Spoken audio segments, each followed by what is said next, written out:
What is up, everybody? Well, this weekend we got the 15th film from Mr. M. Night called Trap. I have already released my mostly spoiler-free review. I did have a segment in there where I ranted a bit on some spoiler details, but I have seen so much crazy conversation going on in regards to this film, both people that really didn't like it and people that did like it, and a bunch of weird defenses that don't make sense on both sides. And so this is a movie that is clearly going to be a big conversation piece for probably all the wrong reasons this weekend. And while I don't do them very often, it just felt appropriate. Let's go ahead and break this movie down all the way through to the best of my memory and go through it plot by plot from beginning to end. And what's inevitably going to devolve into a giant roast of this film. Fuck it. Let's have fun. Now, one thing I need to say right off of the bat, those of you guys that enjoyed Trap or really enjoy any film and have the ability to look at those of us that did not and say, hey, I had a good time with it, but I totally understand where you're coming from. You guys are the real heroes. I cannot express enough how much I love the fact that some of us are able to have such wildly different opinions and still engage in conversation with each other, still see somewhat of a common ground, or at least just respect the fact that I have no idea what experience you had, makes no sense to me, but who am I to say that your brain should work the same way that my brain works? But some of you, man, like in this case, like where did this M. Night Shyamalan apology tour group come from? Like, I'm a big fan of this guy when he's on. Like, he's always been one of the more interesting directors for sure of my lifetime. Yes, he has delivered some phenomenal movies, namely the big three that he hit back to back with Sixth Sense, Signs, Unbreakable. But I thought it was always kind of universally understood that M. Night at this point is extreme hit or miss, like maybe the most extreme hit or miss filmmaker out there, where you never know. That's always the conversation that I see before a movie comes out, is it's always the same thing. That sounds interesting, but it's M. Night, so you never know. And maybe I missed this whenever Old came out, and I don't know what the reception overall was with Knock at the Cabin. I thought it was pretty good. Maybe it was the same thing with that, but with Trap, for some reason, because you have some people that just really did not enjoy it, me being one of them. And I've suddenly just been exposed to all these people on YouTube and Twitter and other places that are just like aggressively coming at anybody that didn't love this movie as if they're morons, as if they somehow can't understand storytelling or they're somehow ignorant to the intended style of M. Night. And it just blows my mind. Like, I cannot stand the gaslighting approach when it comes to us discussing art. If you enjoyed it, I love the fact that you enjoyed it. I envy the fact that you enjoyed it. And certainly when there's times when I find myself on an island where I enjoyed a film that a lot of people are shitting on, I like to engage in conversation, but I don't get angry, and I certainly don't give a fuck if I'm the only person on planet Earth that enjoyed it. I enjoyed it. Sorry you didn't. And if nothing else gets gained by this video, aside from just some pure unadulterated entertainment, I hope that maybe one or two of you guys that have behaved that way over the last 24 hours or so maybe comes across this video, and me going in sequence order of this film as best as I can will give you a bit of an understanding of, okay, now I guess I understand why this was a bit much for some people. So anyway, the film kicks off where you have Josh Hartnett and his daughter driving to this concert. And, right away we start to get little instances of Josh Hartnett having a bit of what they call cringe dad vibe. That's the most fucking Gen Z thing I've ever said in my life. How do you do, fellow kids? But yeah, his interaction with his daughter, you can tell that there's a bit of a disconnect where obviously she loves her dad. They have a good relationship, but he's trying a little too hard to get on her level. And everybody as a parent has moments like that, I guess. But, that's the one element of Josh Hartnett's quirkiness, some of the M. Night, I guess what people are calling this weekend, signature strangeness or signature quirkiness of his dialogue that it was realistic enough for me. I've known parents like that. So anyway, him trying to be the kind of the quirky dad and taking his daughter to this concert. She's sitting there jamming out to this girl that already lets us know that she's a super fan.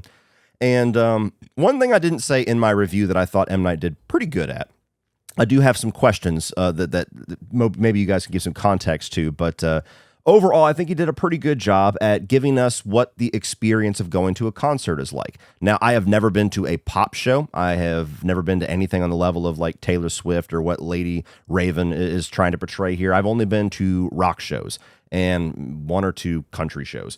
But yeah, so I imagine the experience is very different while having some overlaps. But them getting there, just struggling to get parking, going there, having a massive line of people. Fuck, we should have got here earlier. And you have a wall of girls that are looking over as Lady Raven comes out of her tour bus and walks into the venue and waves at everybody. And then they go inside, they get some snacks and food. And throughout this, I think, is where they start to drop little breadcrumbs that his daughter is having some kind of a beef with one of her friends at school. I don't remember if they really give you much context to what exactly the fight is about, but through her hooking up with a couple other girls and dancing, and he takes a little video and some other stuff, it's clear that maybe this concert is his way of trying to like lift her up a bit. Like, hey, you know, we all have friends that, you know, we have falling out, so here, cheer up. At least that's the vibe that I got. They get to their seats. She's elated at the fact that the seats are like really kick-ass, which I totally identified with because I am that dad. I'm the guy that whenever we're going to a show, we're getting some good fucking seats. If I'm dropping money, I might as well just drop some money. Within reason, you know. Aerosmith, some of these other bands on their farewell tour wanting like $3,000 to be in nosebleeds. No, I'll stick with the CDs. But anyway, they're chilling out. The show starts, and again, really interesting and impressive how M. Night was able to create the vibe of a concert, and using a lot of background actors that are real and not CGI, and making this little stadium seem bigger than clearly the place he was actually shooting in. It did a pretty good job. So that is something that I neglected to say in my spoiler-free review that I definitely want to give credit for. And so throughout this entire thing, by the way, Josh Hartnett's character is starting to notice little strange things, like a lot of security and cops lining up outside and security cameras and things like that. And so he's seeing all these things. And then he says, hey, I'm going to go to the bathroom. And the first thing, which again, I did not notate in my spoiler-free review because I felt like I was already going kind of over time on my negatives. Something that I felt was a little awkwardly handled in the movie that was handled much better in the trailer in my mind is the order of information that we get. So I always try to, in some way, experience a film or at least try to visualize what the experience of the film would be like for somebody that walks in blind and does not have the advertisement in the back of their head. So the trailers told us that this whole arena is a trap, and then revealed that Josh Hartnett's actually the serial killer. And in the movie, that's reversed. He goes to the bathroom, pulls out his phone, pulls up a security camera app, and it shows a dude chained to a chair, and he kind of has this little awkward, sinister smile. And then later on in the movie, he finds out that it's a trap. And I thought that was very awkward to me. Like, when I try to picture that as somebody that walked into this and didn't know what the plot of the movie was, to me, it was much more impactful to have him go to the merch table, ask about, like, what's all this security about, like a regular dad would, and then hit it with the 1-2 punch 5 minutes later of him walking into the bathroom and revealing that he's the guy they're looking for. So I thought that was very awkward that they did that in reverse. And it was much better in the trailer, in my opinion. I don't know if anybody else saw that, noticed it, or agreed with that. So yeah, he goes to the bathroom, looks at his little security app, and then you're like, okay, so this guy's a fucking nut. That's interesting. Goes back to his daughter. And like the first act of the film is basically him just continuously finding ways to abandon his daughter in the middle of 3,000 people. So hangs out with her for a little bit. We get another musical number from Lady Raven, and he's just sitting there kind of bouncing and vibing with it. And then again, he's like, let's go check out the merch table. And so they go to the merch table, and we have the first really awkward interaction where you start to see the beginnings of what M. Night's dialogue is going to be in this film, which apparently for some people is absolutely a intended choice that you're just supposed to accept and move on. For me, it's like, okay, I understand that's a choice, or at least that's just his style, and you just have to accept it because it's been his style for a number of his films. Not all of them, but a number of them. But there's times where it works, and there's times where it doesn't. And that's where I feel like there's been a lot of frustration for me, where I see people trying to give the defense of, well, that's just his style. Cool. Doesn't mean his style works every single time. Picture if Quentin Tarantino did his whole pop culture reference thing in a movie and it just absolutely did not work in that film. It doesn't mean like, hey, that's his style, so it is what it is. Cool. It still didn't work in this instance. Anyway, you have this table, this merch table. They're sitting there. The girl, his daughter, says, hey, I want that shirt in a small. Girl next to her says, yeah, me too. Guy looks down, says, oh shit, I only have one of these. And then immediately the girl standing next to Hartnett's daughter is like instant little brat bitch. And she's like, ugh, I was totally in line before she was. And because Hartnett does not want any attention drawn to him and his daughter, he goes, hey, let's turn the other cheek and let's let her have the shirt. And for some reason, this prompts this guy at the merch table to go, sir, it's not often that I see good, wholesome family man like you and morals that clearly you and your daughter have. Like that's seriously impressive and moving to me. I am not quoting it directly, but that's basically the vibe they're going for in this exchange, which is the first time where I was like, people don't talk that way. That's okay, whatever. Moving on. And so he says, hey, when I go downstairs and get more of these shirts, I'll set one aside, come back in 10 minutes. I'll hook you up. Cool. Goes back to the concert floor with his daughter. And this is one thing, now that they've been to the merch table and back, that I can bring something up. Correct me if you have been to a concert like this, like pop shows, or maybe there's concerts that I haven't been to that have intermissions. I have never been to one that has an intermission. But it felt very odd to me and unrealistic on a level that was strange with the number of concerts that I've been to. The amount of people that were continuously just walking around the outside at the merch tables, at the food, and going in and out of the hallways and walking around the stadium and the arena while the show was going on. Obviously, sometimes people get up, people go to refill their drink, get another beer, whatever. It's never like hundreds and thousands of people the way that it was made, where like the show wasn't just going on. So that was another thing where I was like, damn, you did a really good job at kind of giving us the concert experience, but I have never been to a concert where that happens. Maybe rock fans are just more engaged with the music and they're like, I paid money to see the show, I'm not going to spend all my time at the fucking snack bar. But yeah, if you've been to a concert where that's the reality, or if that's what happens in big, giant Taylor Swift Eras tours where they take little intermissions and people do go shuffle back and forth from the snack bars and the bathrooms and the merch tables to their seats, then let me know and I will happily just be like, okay, cool. Then I guess I've never been to a concert like that. But that was the first time where I was like, I don't think concerts work that way, but cool, whatever. I'm still with you. So he's back on the floor with his daughter. They're vibing to the music again.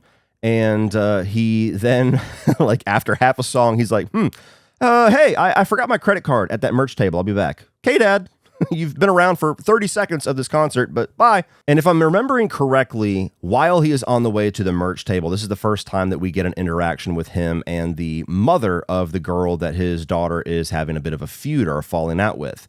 And every single interaction that he had with this woman was the most awkwardly handled dialogue of the entire movie. And there's a lot to choose from, but these ones were the biggest, most egregious segments where it's just like, people do not talk this way. And the defense that I kept seeing is like, well, Josh Hartnett is somebody who is inhuman trying to pretend to be human. He's faking it. So obviously it comes off weird because he doesn't know what that's like. Yes. However, we have seen a lot of other things try to convey this as well. Dexter being the one that comes to my mind immediately. And that's an entire show of somebody who is, by definition, inhuman and lacks human understanding and emotion and empathy and is faking it for a lifetime. And Josh Hartnett's character is not doing a very good job at that. So cool if that's the logic that you come to, and if you're able to just forgive that for that, cool. I could have if it was less weird. But in these interactions, the mother is just as weird and inhuman as him. So, they're having a little talk about getting the girls back together and squashing everything. And very, very awkward, strange mannerisms and dialogue and inflections by both actors, which is absolutely the way they were directed to be. So again, like I said in my review, I don't blame Josh Hartnett for any of this stuff. I think he did a phenomenal job with what he was told to do. Makes his way to the merch table. And this was probably the strangest scene as far as Josh Hartnett trying to act overly friendly and it just coming across strange, especially within the context that we are given that this story, this movie is trying to tell us, which is, he goes, hey, yeah, I was looking around and I noticed that there's a bunch of cops and security guards and cameras and, What's going on? Something happening? And I may be exaggerating slightly with that impression, but not much. And so the scene that we saw in the trailer, the first teaser and everything plays out where he's like, I ain't supposed to tell you this, but this whole show, it's a trap. They got a tip that the butcher, like the guy that's butchered 12, 15 people, is actually going to be at this show. So the entire police force and the FBI and everybody has sprung a trap for him. This is all a trap. Which again, I mean, there's holes to be poked in just that, but they didn't bother me so much. Like, again, these are little things that I could have forgiven and skated past if there was just these. Even the one that's about to follow. If it's just little tiny things like that, if there were 4 or 5 of those in the whole film, wouldn't have been that big of a deal. I might have still mentioned it like in the mixed column or whatever, but not that big of a deal. Sometimes when you're writing a script, they got to get from A to C and they can't think of or don't have enough time to think of a proper logical way to have step B. So step B ends up being a little bit of bullshit. If there's not a ton of it, not a big deal. But there's like 75 instances of it in this film. So anyway, you got this guy who, it's strange enough that regular basic employee is so thoroughly briefed on what is going on with the law enforcement here, but nonetheless, and the fact that they're looking for a psycho killer that's supposed to blend in with people and he just tells the first guy that smiles at him. But whatever. That's how we get our explanation of the plot. Cool. But anyway, he says, okay, cool. All right, we're looking for a killer. That's pretty wild. It's interesting. Ha ha ha. So where's my shirt? And then he goes, oh, damn. Forgot to get it. Come with me, man. So he has one of those little barcode little lanyards, employees only, scans the little thing on the security door. It pops open. And rather than him just say, all right, wait here, I'm going to go get it. I'll give you the t-shirt. He goes, man, you're a good dude. Come down with me to the secure employees only segment of this arena while the FBI is securing this entire building and trying to find a serial killer. Okay, you're stretching it, but whatever. I'm still on board. Walks downstairs, they're talking, they're chatting pretty much the entire time about this crazy trap situation, gets his shirt, he snags the barcode lanyard out of his pocket while he's grabbing the box for him because he's a little taller, and then he goes about his merry way. And then we have basically a series of events of him tiptoeing back to his daughter here and there and trying to figure out any little tiny way to maybe get out. And so they're sitting there, and at one point, Lady Raven is talking to the crowd, and she's talking about a song that she wrote with this other artist, and miraculously, right next to where Josh Hartnett and his daughter are in this venue, this trap door opens, and this guy comes out of the floor, and then goes up on stage, and then the trap door stays open for like a solid minute and a half. And again, if you have been to a concert where this has happened, please correct me down below. I will happily admit that I am wrong. But I have a hard time believing that they have trapdoors on the walking floor at a fucking venue, especially one that has no security or any kind of guardrails around it. I mean, all it would take is one person being on top of that thing when it drops open, or going into it while it is going back down, and the entire fucking arena would have its ass suit off. So again, tiny things. But now we're starting to have like 3 or 4 of them within 5 minutes of each other, and I'm getting concerned. I'm going, oh no, are we just going to start having a barrage of this shit? Yes, we are. So Josh Hartnett turns to his daughter. Hey, that little trap door over there looks pretty cool. I bet they got costumes down there. Let's go explore. And I love this little girl's performance, because this is the only time where I actually got genuine little chuckles, because for as heightened and as cringe dad and as weirdly, pretending to be human as Josh Hartnett is throughout a number of interactions in this movie, his daughter is steadfast, the one that's like, are you fucking nuts? Like, we can't do that. So every time she just immediately shut down his weird bullshit, I just got a little bit of a chuckle out of it. I'm like, damn right. That's right, girl. Yeah, you call out that bullshit when you see it. So that plan's fucked. And so at some point, too, I don't know exactly where in the plot, but before I forget about it and get too far on, there is a point in the movie. It's one of the only times where they really stay on M. Night Shyamalan's daughter while she's talking rather than singing and dancing. And she gives this whole speech, which is like an interlude into this song that she's about to sing, that's about, the traumas of the past and past events that haunt her, or, her disdain for people of the past. I don't remember if it was her father or somebody. She named somebody and she's like, yeah, I used to really have a grudge against this person, but then I just woke up one day and decided to let them free. I set them free, and then I was able to live without all of that and forgive them. And the weird thing about this, which again goes back to sloppy script writing, is that this is the Chekhov's gun of the movie. If you're not familiar with that phrase, Chekhov's gun is this script writing rule where if you show a gun in the first act, it better be fired by the third act. And this is that of this film, where the only time we really get a peer into the psychology of Lady Raven, and she's addressing the crowd, and she says this little phrase about set this person free from, their wrongdoings or whatever. Very clearly to me, I was like, okay, so that's going to come into play by the end. Either that's going to be her way of getting through to her father and getting him to stop the killing, or that's going to be her way of releasing herself from the guilt of taking him down, or it's going to be her way of forgiving him by the, that's going to come into play, right? I mean, they made such a thing about stopping the movie to show this that there's got to be some kind of a payoff for that, right? Nope. And as you go on through the film, I even started to shift my opinion on that to maybe it's going to be Josh Hartnett's way of releasing kind of his evil nature, because they keep showing this little apparition that he has of this older woman, which you're led to assume, at least I assumed right away, was probably his mother. And so he keeps seeing his mother throughout the movie, and you're like, oh, okay, so that's like the driving force of why he went psycho. Maybe she abused him or something like that. Cool. Well, by the end of the film, he's probably going to use that phrase. He's going to, set his mother free by forgiving her or whatever, and now that he's not a killer anymore. I don't know. Some way that's going to come into play. Never does.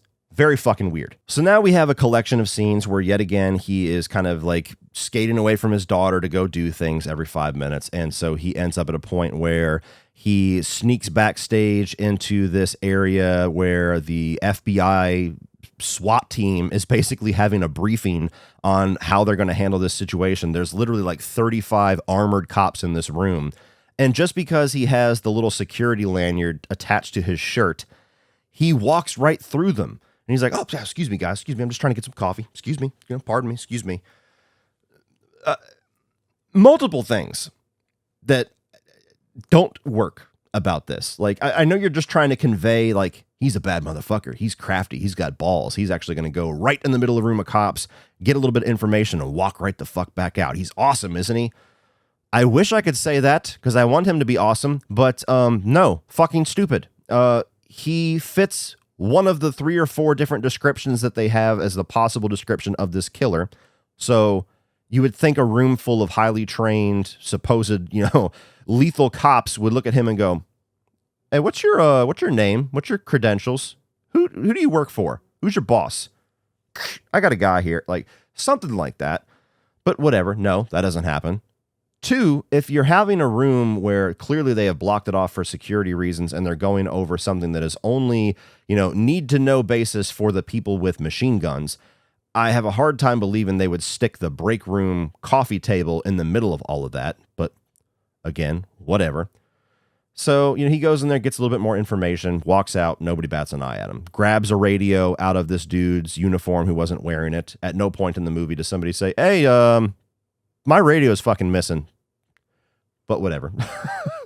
Do you see where we're heading? Like, again, any one of these things, at least so far, are not that big of a deal in and of themselves, but stacked up against each other in succession in such a short period of time, you have a snowball effect where suddenly you're looking at the script and you're looking at the story going, does any of this going to like happen naturally, or are we just going to stick to bullshit the entire time? And this is a movie that is taking itself seriously to an extent. This is a movie that is going for a grounded and a supposed tense situation. This is not The Transporter. This is not Shoot 'em Up. I see a lot of people that are taking that attitude with it. Like it's intentionally silly. It's not that intentionally silly. This is not parody level where you really are missing the point if you're calling logic questions. This is not that type of film. Is it quirky? Yes. It's still meant to be taken somewhat seriously. And I may have my order of events out a little bit, but there's also a segment where he grabs his daughter, meets up with her, and takes her out into the, the hallways and says, hey, let's go outside. And she's like, why? What the fuck? And he's like, yeah, let's go outside. We can come back in. And so he knocks a girl down who's drunk. Nobody sees him, which whatever. She falls down. All the police officers rush to her, takes his daughter downstairs. All of a sudden, those police officers get replaced. So there's multiple attempts. This whole 30-minute, 40-minute stretch here is just him trying any little crafty thing he can to get an escape plan. Eventually, he ends up at this little food court area where he slips into an apron and goes back behind the kitchen and cranks up the temperature of a fryer to, again, this is a nitpick, absolutely, to a temperature that would never boil oil. But, okay, I'll shut up. The cooking guy, we're movie guy right now. We're movie guy, not cooking Cody. Cranks up the temperature on the fryers and throws a couple of bottles of what I think was cooking oil inside of it. I couldn't quite see. It was kind of obscured. But you have this employee that walks up and looks at it and just stares at it for like a solid 45 seconds like, that's peculiar. And so when he's enough distance away, it explodes. It shoots hot scalding oil all over this employee. And just like with the girl at the stairs, everybody, oh my God, comes around as security. And he goes into this little stairway and goes to the roof. I don't know how you can escape from the roof, but nonetheless, he goes to the roof and he's still wearing the employee apron, walks out to the roof, and the SWAT team turns around. They're like, hey, what the fuck are you doing up here? Whoa, what's going on? What's your deal, dude? And he's like, yeah, I'm just, we're just working. Needed to get a little bit of air because, this girl, like, it was a horrible accident in the kitchen. And they get over the radio. Hey, there's a fucked up accident in the kitchen. And so, corroborates his story. And they're like, okay, you kind of fit the description that we were given for the killer, but nonetheless, turn around, go back downstairs. It's all good. Hopefully she's okay. He goes to turn around, which already, your alarm bells are buzzing a little bit. Again, is like, is nobody realizing this guy fits the description of the killer? Nonetheless, he turns around and goes, you know what? Before I leave, I kind of have like a memory issue with the briefing that we got. That main old lady, the FBI profiler, like, what's her deal? And even more ridiculous than the guy at the merch table, you have this SWAT officer that just told this dude to fuck off and get out of here. It's a secure location. And he goes, oh, glad you asked. Well, let me go ahead and exposition dump a bunch of things that you don't need to know for no reason whatsoever. So he tells a bunch of stuff about this FBI profiler and then yet again lets Josh Hartnett go on his merry way. And he ends up back in the concert floor with his daughter. He's like, fuck, that plan was foiled yet again. And so now we reach a point where his daughter has been having some friendly interaction with a couple of girls next to her, and which it doesn't really tie back into her crumbling friendship with the other girls. Again, a kind of a side plot that goes nowhere, just like the Lady Raven speech, where it's like, we're going to get a payoff or an explanation, or there's a point to this at some point, right? No. So she eventually says something like, oh, I hope I get to be the guest dancer. There's a song by the end of the concert where she always pulls somebody out of the crowd. How amazing would that be if it was me? And he goes, light bulb. Immediately turns around in a stadium full of 3,000 people and walks up to the first Indian-looking dude that he sees, and it's M. Night Shyamalan.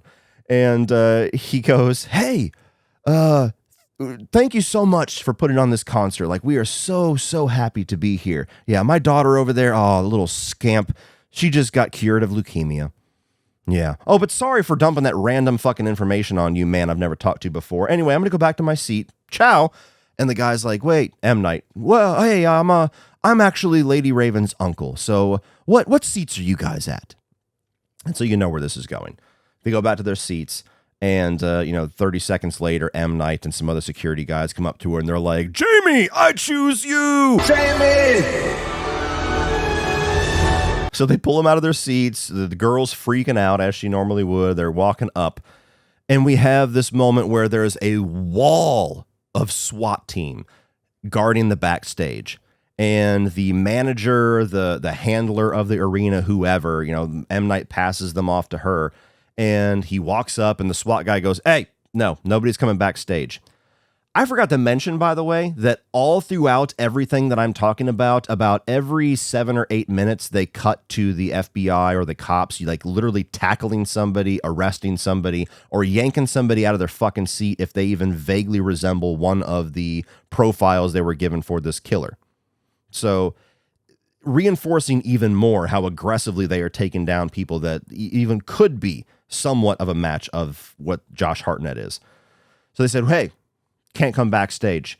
And then they show the handler like lean over and whisper into the guy's head, and he's just like doing this. So you assume she's like, hey, like the fucking girl's got cancer, or she had cancer. Like, don't be a dick. We got to let her have her night. Cool. Doesn't mean the dad has to go on stage, but whatever. So they wall of SWAT people says, okay, fine. You know, for the sake of sympathy, we're going to completely betray this entire fucking massively expensive operation. Go ahead and go backstage. So then we get the whole dance number. The girl goes out on stage. Josh Hartnett's sitting there sweating fucking bullets, trying to figure out how he's going to get out of this. A girl looks like she's going to faint behind him. He picks her up, takes her to the little medical tent. And he's explained earlier that he's a firefighter. So, you know, either through his training of being a firefighter or because of the nature of what he does to his victims, possibly, he kind of knows a little bit of medical stuff and is helping this girl out. Handler comes back after the daughter comes back off stage. He's like, oh, like he's so wonderful.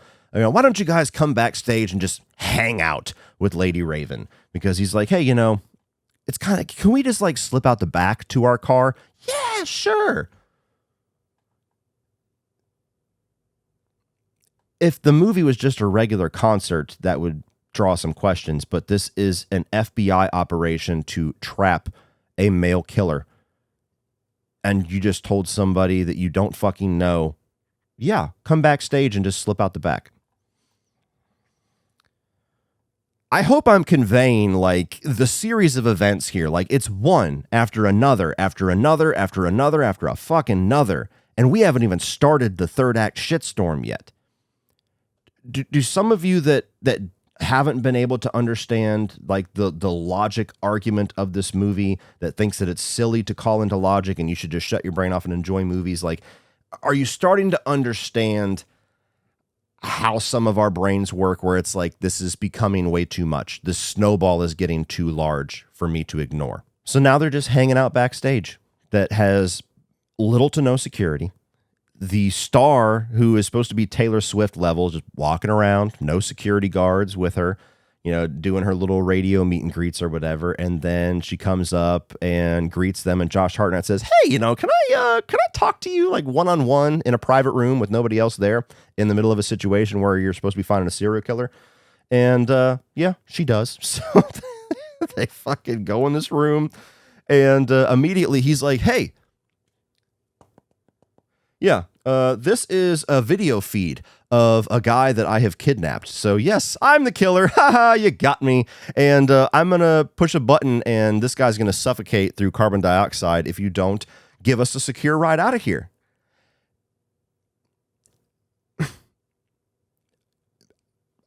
I really wasn't convinced at that point that he did not have a clear escape. I mean, I know they said like there's security around a little bit, but like by this point, I think that they have proven, and he has proven continuously, that the security really doesn't give much of a fuck about him. Like he's already passed through 3 levels of security just under the guise of my daughter's the one on stage.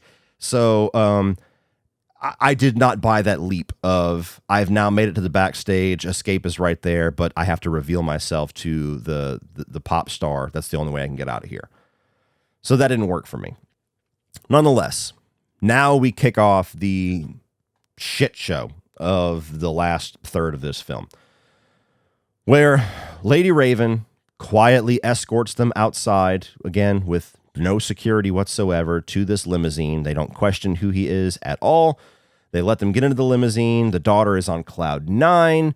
And Josh Hartnett takes security into the fact of, I have made it. So we have gotten out of here, and now I don't really know what the fuck he was planning on doing with Lady Raven. I mean, at that point, it's like, what are you going to do? You're going to murder this pop star? How are you planning on getting out of this? Like he says, hey, we just drop us off here. What about after that? I never got a clear idea of what his plan was going to be. Okay, she lets you off at the next corner. You go to your vehicle, you go home, and she just forgets. She doesn't call the cops. She doesn't tell them, run the security back. The guy that I was just fucking standing with is the killer, and he lives around here. Like, I don't understand what his plan was at that point at all. Nonetheless, it doesn't really matter because she completely fucks up his plan. And she says, hey, how about I come to the house? Like clearly a big like fuck you to him, which I was getting a little bit intrigued by. I was like, ooh, like she's okay, cool. What is her plan? Her plan makes even less fucking sense than his. So she goes all the way home. You know, the girl calls the mom. Hey, is it okay? Sure, cool. They pull up to this house. It's just Lady Raven and the limousine driver who's not security and Josh Hartnett and his daughter. And they go up. Allison Pill comes out. It's revealed as the wife, and they got a young son. They go inside, and you know, the family's sitting there talking and chit-chatting about the concert and everything else. And then suddenly out of nowhere, Lady Raven's like, so do you guys know about the butcher? And the mom's like, oh, yeah, I understand. The guy, yeah, the butcher. And so, I mean, clearly this is a scene where she's, again, like, she's challenging Josh Hartnett. She's like, I'm about to reveal you, motherfucker. Like, what you gonna do? And so he starts having a little bit of panic mode, trying to shoo her out in any way he can. And then he seemingly is getting her out of the house, and she goes, you know what? How about I sit down at the piano and play one more number for everybody? So the daughter starts freaking out. The mom's freaking out. She sits there, takes the daughter's phone away, and starts playing this song. And the whole time, Josh Hartnett's just off to the side doing this, like pretending like he's filming them, but I guess he's actually like trying to convey to her, like, I'm going to push this fucking button if you keep fucking with me. She grabs his phone, skirts away into the bathroom, slams the door.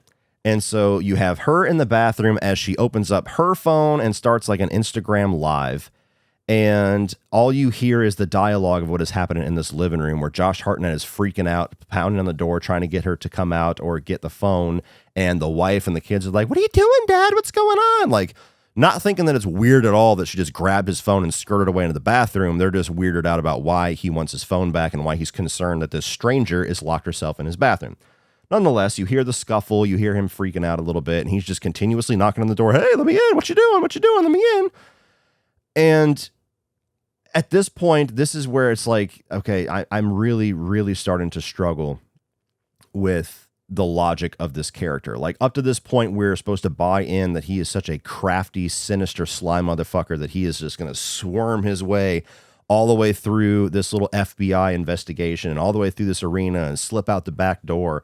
And from the moment he reveals himself to Lady Raven, it's just like continuously stupid, idiotic, moronic decisions by him where I'm like, is he really that smart of a serial killer? Because he's kind of like a dumb fuck at this point. So he's sitting outside the door. Clearly, she doesn't need very much time to absolutely nuke his entire existence. For all he knows, she's on the phone with the cops right now. And he's just sitting there knocking on the door. Doesn't bust through the door, doesn't kick it down. And I've heard people tell me, I don't know if it was on Twitter or somewhere where I was talking about this, and somebody said, well, he didn't want to upset his family. He didn't want to like show that aggressive side of him. Yes, but that's going to happen anyway if she calls the fucking cops and he gets walled away to goddamn Alcatraz. So again, he's sitting there just knocking on the door for like a solid 4 minutes. She's on Instagram Live and she's telling all her followers, hey, there's this guy that needs our help and he's in a basement somewhere. Does anybody out there in this area live next to something that is like a broken lion statue? Because she talked to this guy on the phone. Actually, that happened first. She's got the guy on the phone. She's like, can you hear me? Tell me something that you remember. And he's like, oh, I passed a broken lion statue and the fucking door was blue. And so she goes to Instagram Live, says that same information. Does anybody live next to a broken lion statue? And it takes like 2 seconds. And somebody's like, yeah, me. And he goes, is there a house with a blue door? Yeah, it's across the street. Okay, go. There's a guy in the basement. So then she texts her driver to call the police. And at this point, you hear like shit breaking in the background outside the door.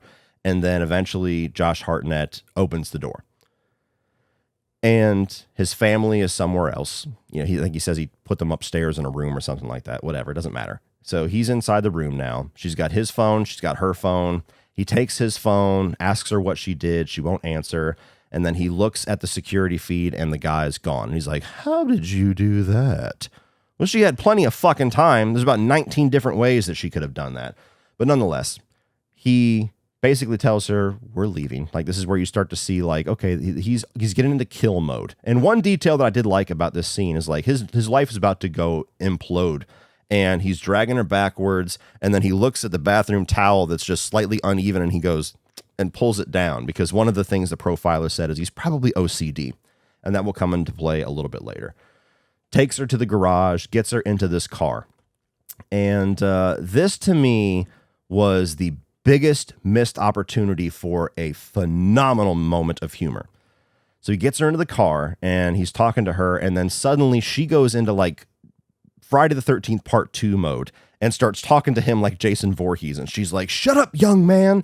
You never amount to anything," or whatever she says. She's talking to him like she's his mother, trying to fuck with his head, because she has somehow come to the conclusion that his mom is the basis and the catalyst for his psychosis, which it clearly is. I don't remember how she got that information, but nonetheless, she is talking to him like a mom, and it somewhat works with him kind of getting fucked up and like him getting confused and stuff. And why, in a movie where clearly M. Night was trying to be humorous throughout, it didn't work very well, but in a movie where he's trying to be humorous, like I would have written this scene if I was M. Night in a way where she goes full Friday the 13th Part 2, like fucking Ginny in the sweater, and is talking down to him, is like, "Stupid young man, you never amount to anything. You need to stop this foolishness," or whatever she says, and then go to Josh Hartnett and just be like, "What the fuck was that? I'm going to kill the fuck out of you." And then just drives off or opens the garage door. Like, that would have been hilarious.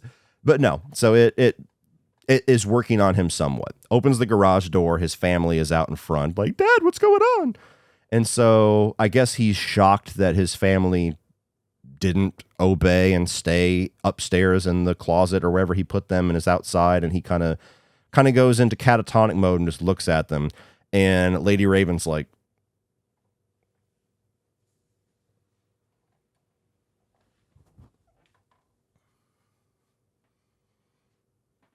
so yeah, so she's out, she's escaped, she goes off with her limo driver. He comes outside, he says something to them. I forget exactly what he said. Oh, he says like fatherly things to them, where he says something to his wife, he tells his son something, and he tells his daughter, like, "It's okay, things will work out with your friends," and then he closes the garage door.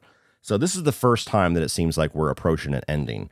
And so it's at least set me up to think, okay, he's about to kill himself. And he's just saying one last thing to his family. And he goes into the house.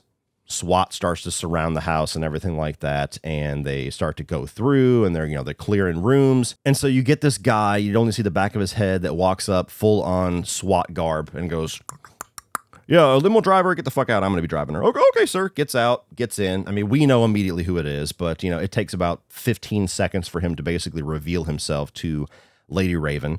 And he gets back, handcuffs her to the pole in the back of this limousine, drives seemingly a few blocks, or at least they cut it in a way where he didn't drive very far, and ends up where he turns this corner, and he ends up in the middle of this massive crowd where everybody's just sitting around, surrounding the car, almost like a damn protest. And quickly, Lady Raven wiggles her way out of this bar. She opens up the window at one point and lets everybody know that she's in there. And so people are surrounding this limousine. He can't move. She gets out, runs. He doesn't react whatsoever to that. Doesn't try to stop her. Doesn't fucking knock her out, strangle her, or anything. Just like, she got away again, and twice in 5 minutes. And so he's now in a situation where he's surrounded by people in this SWAT garb. Looks to the right, and there's like, I think, a box of merch or something like that. And he grabs one of the t-shirts, presumably. And suddenly the crowd of people that are surrounding this limousine are told to disperse by SWAT. And you've got like 6 or 7 SWAT members with full automatic rifles pointed at this fucking car, yelling at the person to get out, where he has left the car, seemingly teleported, and has set up like all of his SWAT gear to be like a dummy fake out version of him. And they just start opening fire on this limousine. Now, aside from the fact that he just seemingly teleported, the whole logic of this thing, where the limousine is surrounded by people that I guess are all major fans of Lady Raven. She gets out of the fucking limousine. You would assume she'd be like, "The butcher's in there, the fucking killer's in there, don't let him escape." And I mean, let's just play this out. So I'm Josh Hartnett. I'm in the front seat. I'm changing in the seat, I guess. So Lady Raven just ran out of the back of this limousine like a fucking escaped kidnap victim, and he just gets out and is like, disperse, excuse me. Yeah, I got to get out here. Yeah, exactly. Hang on. Set this up here. All right, get the helmet here. All right, perfect. Shh.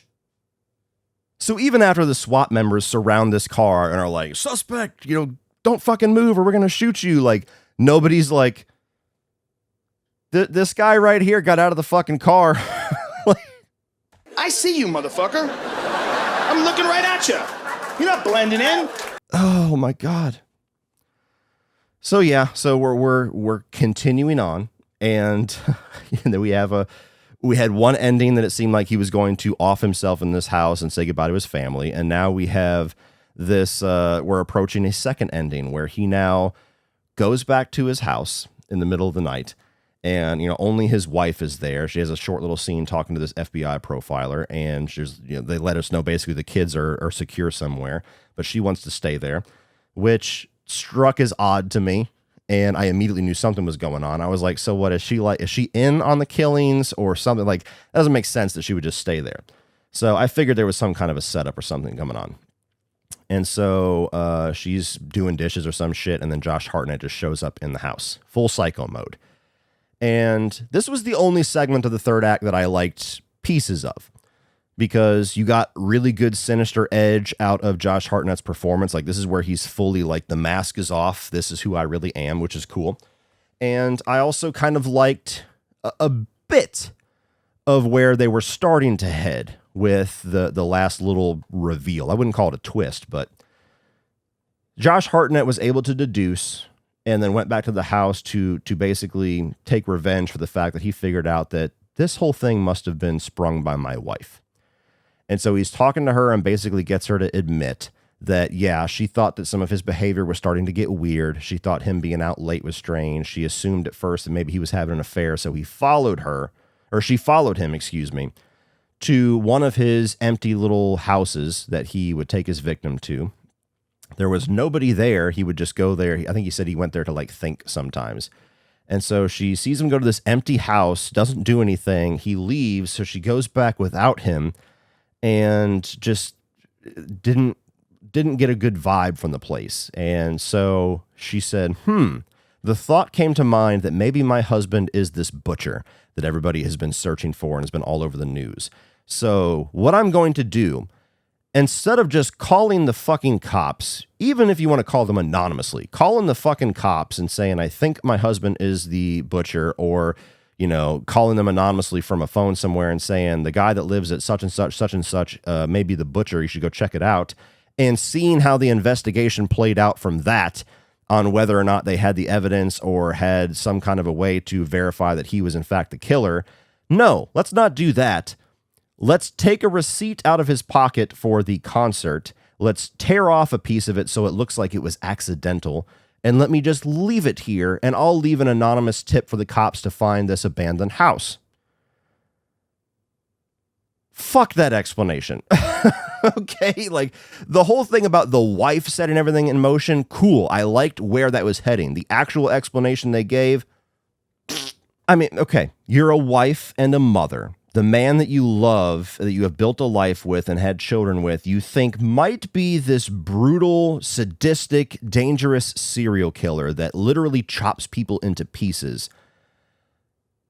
And rather than be a responsible parent with a fully functioning fucking brain, you set up this convoluted thing that the FBI and everybody is going to surround this concert full of 3,000-4,000 people, search for a guy that might fit the description of your husband, might possibly apprehend him at some point, and then after that might possibly find enough to eventually tie him to the butcher if in fact he is the butcher. Let's ignore the fact that she's letting her daughter continue to be isolated with this guy. And if he is a butcher, you're going to put him in a situation where he's now in a fucking trap with your daughter and a bunch of innocent people. I'm just going to table that. Like, we could go on just that one plot element, but we'll just table that for now. Another thing that could have been a really neat, interesting reveal that just goes full blast into Bullshitville. So, nonetheless, she admits it. Yes, I sprung the trap for you. I was suspicious of you, and I set all this into play. And he more or less, like, and again, a very good performance. He's like, okay, well, you know, I don't know how to describe the feeling that I have right now. I have nothing but anger and rage.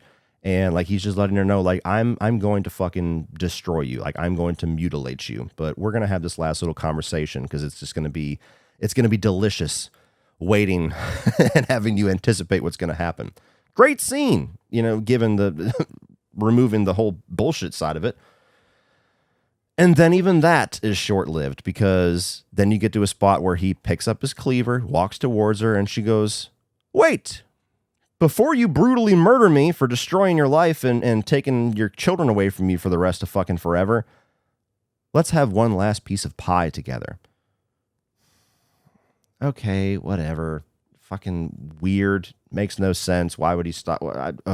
I'm exhausted at this point, just recapping this shit. Whatever. So he sits back down, lets her out of his vision, prepare 2 slices of pie, and sit down at the kitchen table. And then he starts to eat it piece by piece. Again, supposed to be a guy that we're supposed to fear, or at least in some way buy into the fact that he is like really fucking crafty and is 10,000 steps ahead of everybody. At no point does he wonder, why is my wife not eating? And maybe, you know, don't eat something that somebody has given to me right before I've made it clear I'm going to brutally murder them. Huh?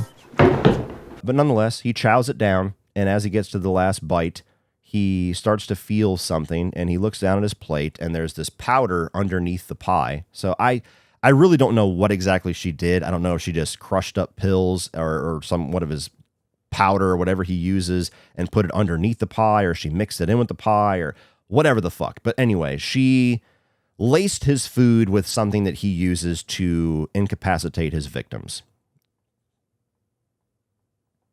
How he didn't see that coming, I don't know. But so now he's a little groggy. It doesn't really do shit. It just kind of pauses the situation just long enough for him not to kill her, which why he doesn't immediately start swinging on her, I don't know. But he kind of stumbles away to the kitchen, gets one more vision of his mom in the open door, and, you know, she starts to... This is, again, where it was heading to the direction of tying back to that Lady Raven thing where she's talking about, you know, releasing somebody and being free from them, but they never actually call directly back to that. She just kind of starts to have this forgiveness tone to her in his little imagination, his little envision there. Walks into the living room, and the SWAT officers have been there the entire fucking time.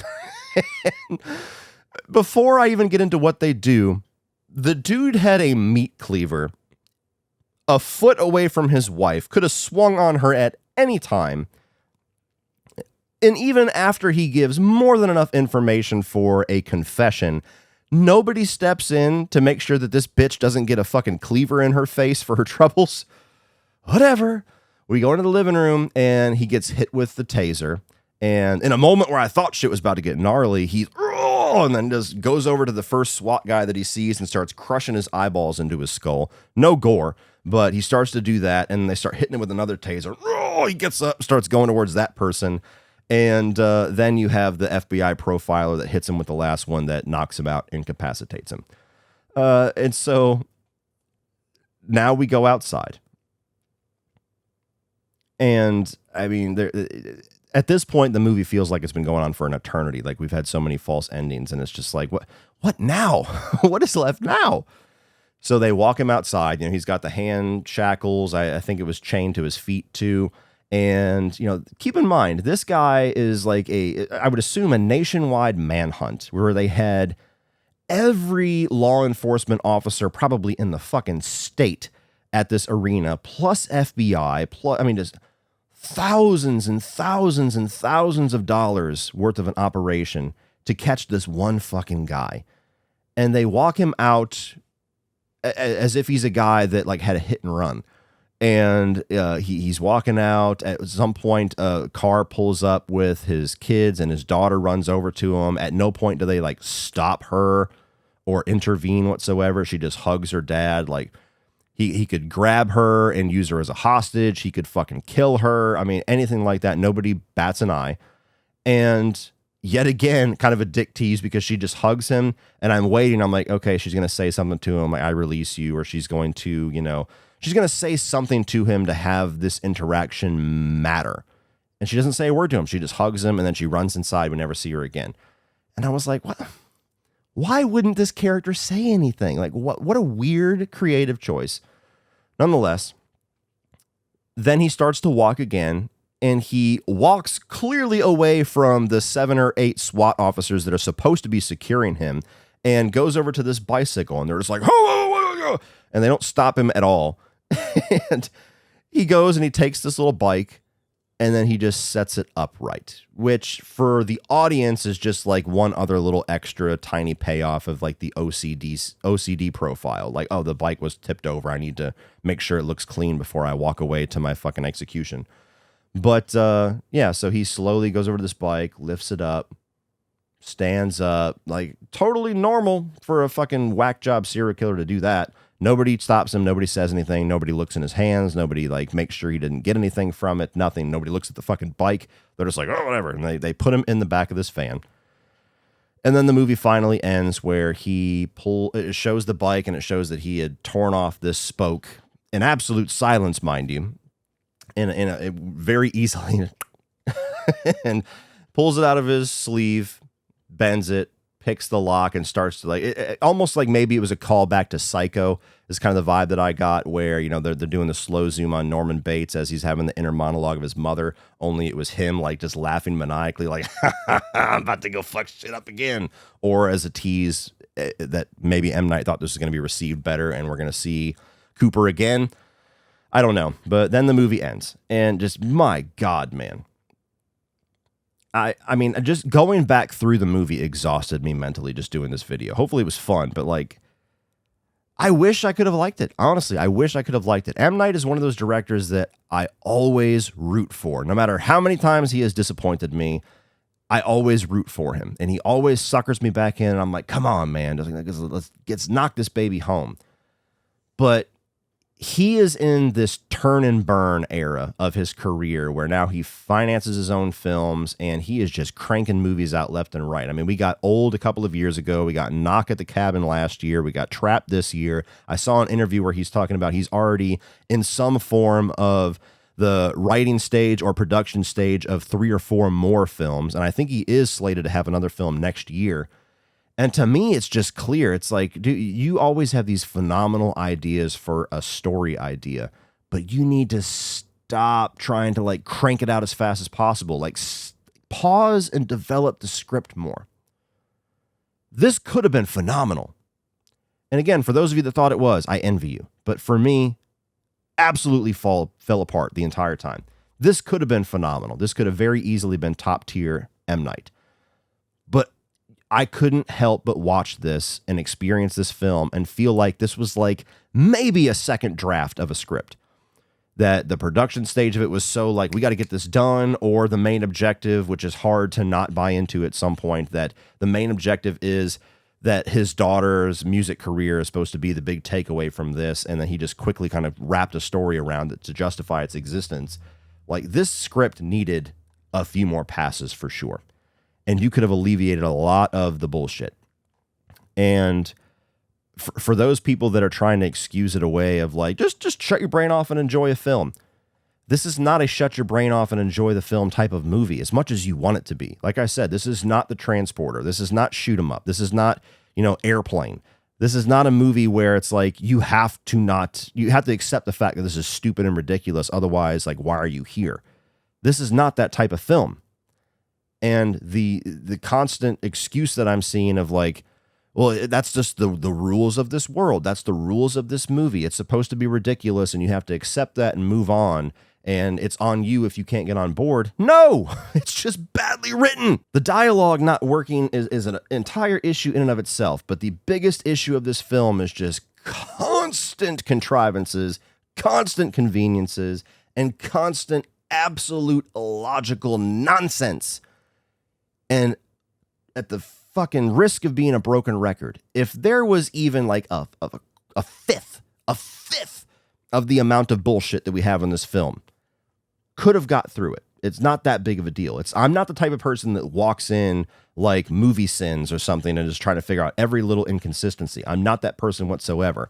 But when your movie is constantly relying on that in such an overt way, in a movie that approach does not work and fit at all, I can't help but have my attention drawn to it every single time if you're going to do it every 35 fucking seconds. And it's funny. Like, this is a movie where it's kind of impossible to avoid this sometimes. Like, M. Night is one of those guys that has created this expectation through his career that his movie is going to have some big swing, some big twist, some big reveal.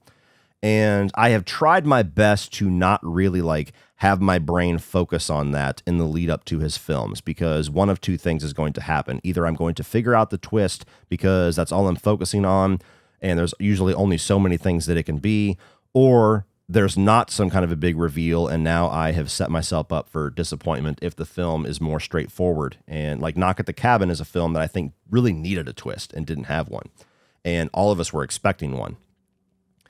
So walking into this movie, while I didn't really dwell on it too much, of course my brain kind of had a couple of ideas of like what could possibly be the twist. Like, okay, if the advertisement's telling us that Josh Hartnett is the killer that everybody is trying to locate in this scenario, that's the setup for our movie, likely that's not the main twist of the film. So by the end of it, there'll be some kind of other reveal.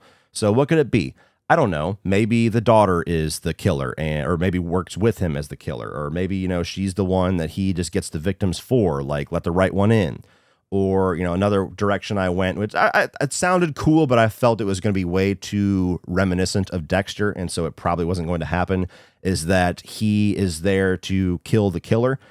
So somebody else is revealed to be the killer, and he's there to trap them as well.